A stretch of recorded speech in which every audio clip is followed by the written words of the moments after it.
Okay, in this video I'm going to show you a few tools such as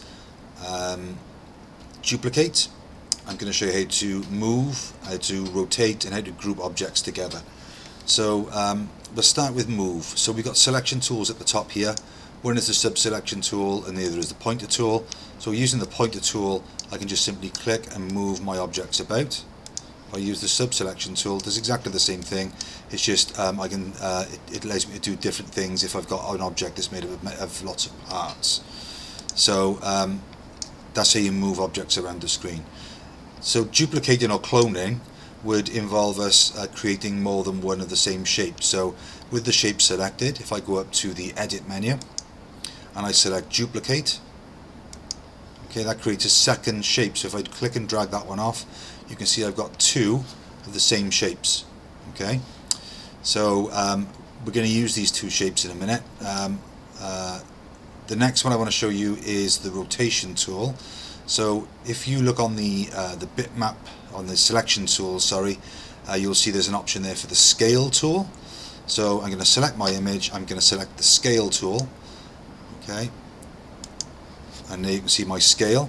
I can resize my image like that, and if you hover the mouse over the corners of the image, I can also rotate the image. Okay, so that's how I rotate images in Fireworks. Next I want to show you how to group images together. So what I'm going to do is use the selection tool to bring these two objects closer together. Okay, now these are individual objects, so they move independently. If I group them, then I can move them both at the same time. So I can select them in the following way. I can select the first one, hold down hold down the first one, hold down shift and select the second one. Now they're both selected. I can highlight them both here, okay, by doing the same thing. Okay, you can see that I've selected them both, or I can draw a box around them like that and select them that way.